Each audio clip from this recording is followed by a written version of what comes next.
I just had an email from somebody who said, I hope you find God in 2008, which is a very positive sentiment, and thank you very much for that.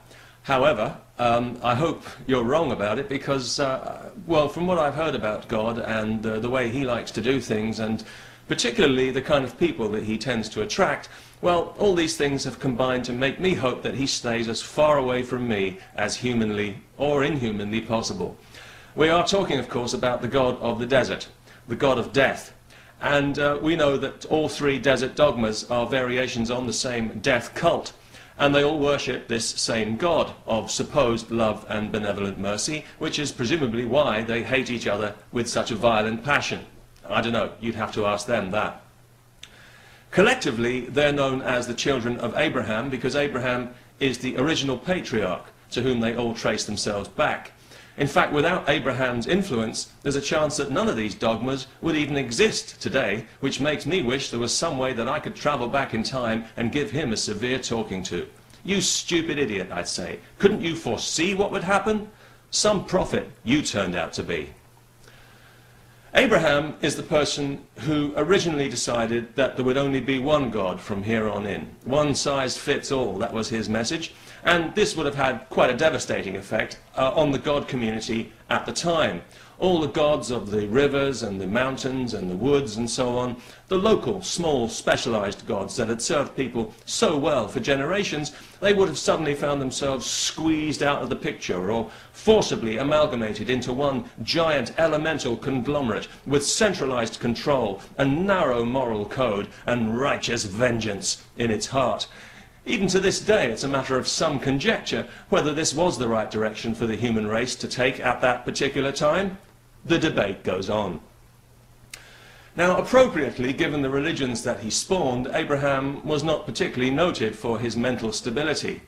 He was famously prepared to kill his own son because he heard God telling him to. Fortunately, God intervened at the last second and stayed his hand, proving what a just and merciful God he is, if you ignore the severe psychological trauma he's just inflicted on these two unfortunate people. Scarred both of them for life, no question about that.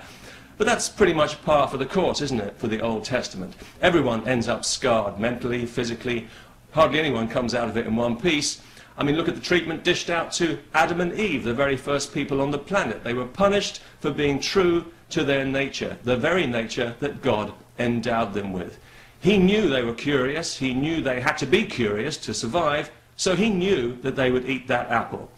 You know, a cynical person might start to suspect that God only created us in the first place in order to punish us. Because this is the first lesson we learn in Genesis, that being human is a sin. We were punished and driven from paradise for the sin of being true to our nature. But we pulled ourselves together and we started on the Tower of Babel because we wanted to get up to heaven and have a look around. We were being curious, doing what comes naturally. But God didn't like that much either, so he punished us by destroying our language. So here we are, we're barely just a few pages into the Bible, and already we've taken two massive body blows from our loving and merciful God. Shortly after this, he floods the entire planet because somebody must have looked at it in the wrong way. He does tip off one person to build a boat because obviously he doesn't want everyone wiped out, otherwise there'd be nobody left to punish. Now, I can understand somebody reading the Bible for pleasure because it's arguably a great work of literature, it's certainly an interesting cultural artifact, but it's not the Word of God, and it's really time that we stop pretending that it is, or even that it might be. God is the main character in the book, and if you read it, you will quickly see this. He's an interesting personality, if a little crudely drawn. He's basically an attempt to put a human face on the creative life force.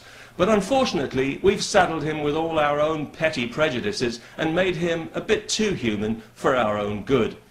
Because one thing I've noticed is that being human really only works for humans. It doesn't transfer at all well to deities. Human gods tend to be willful, violent, and unpredictable in a shallow, ego-driven kind of way. The only thing boundless about them is their eagerness to take offense, like so many of the sensitive souls who worship them. But if you're looking for offense, well then look no further than the Bible, surely one of the most offensive books that you could read. unless you believe that adulterers should be killed, or that it's okay to sell your daughter into slavery, or that anyone who works on the Sabbath should be stoned to death on the spot, maybe you're fine with all that, or with the fact that God repeatedly advocates mass murder. Granted, he doesn't specifically mention cluster bombs and cruise missiles, but no doubt this is where the fine art of biblical interpretation comes in. This guy's got a track record that would make Saddam look like Gandhi. In Deuteronomy 13, according to God, if you hear of a city where another god is worshipped, you must kill everybody in that city, men, women, children, babies, even cattle, and then you must burn that city to the ground. Oh, and by the way, thou shalt not kill.